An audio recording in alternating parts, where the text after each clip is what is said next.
So I will straight away go to my next talk, that is DCR with tubes.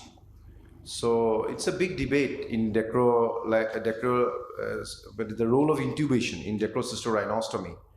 So why you want to give intubation? Number one is to maintain the canalicular patency. Number two, to prevent the ostial closure, and selective intubation in patients with congenital DCR or repeat DCRs. Now, what are the rationale against intubation? They say that there is no strong evidence in the literature that the intubation maintains the anatomical patency. There can be intubation-related morbidity, and also it increases the cost and the duration of the surgery. Now, we all know GIPS popularized in 1967, and it is mainly with the silicone tube which we intubate. Now, ideally, a stent should have the following properties, like it should be inert, smooth, self-retaining, cheap, affordable, and the most important is that it should not cause any mechanical damage to the surrounding soft tissues. Now, what are the mechanism of action of stents? It can be functional or anatomical. Functional is that the tear flows along the surface of the stent by capillary action, that is by surface tension. And anatomical is that it mechanically dilates the stenos punctum, the canaliculi, or the nasolacrimal duct obstructions. Now, what are the indications for your intubation?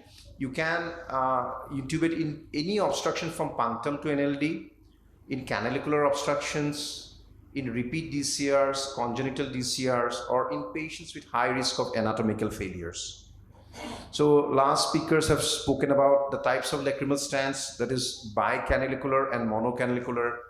So bicanalicular stents pass through both the upper and the lower canaliculi and typically create a closed circuit.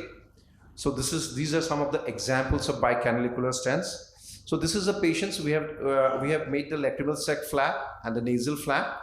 Now we are inserting the tube first from the lower punctum, then subsequently through the upper punctum. So you should be very gentle. See that there is no blind passage created. Both the ends are being taken out now.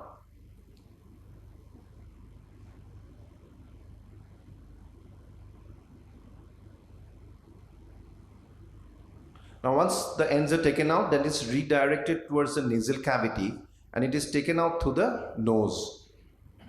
Now it is secured in the nasal cavity by giving multiple sutures, knots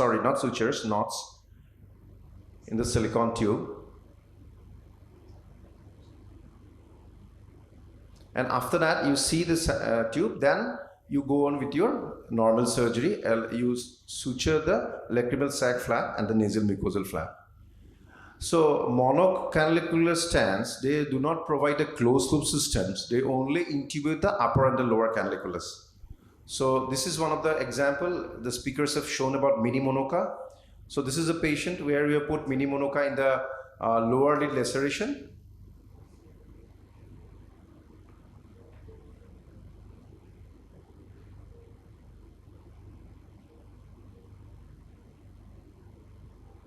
So the other end has been put inside.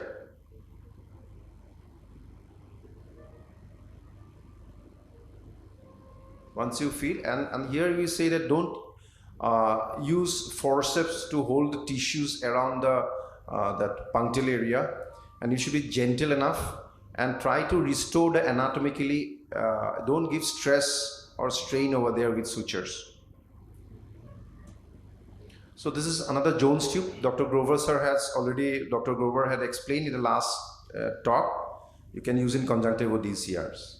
So you can face many complications, like you can cause damage to the puncta, you can create a blind passage, or there can be cheese wearing, infections, displacement of the tube. All these things you can face. So how and when to remove it? You can remove it endonasally or externally. So recent literature says that in DCRs you can remove, if there is no other complications, you can remove the tube after 6 weeks. But in revised surgeries, there are a lot of variations in the literature. Some says it's 6 weeks, some says it's 3 months. But I asked to Dr. Grover, he said it's better to take it out at 6 weeks. So currently there is no evidence basis for routine intubation in DCR for primary acquired nasolacrimal duct obstructions.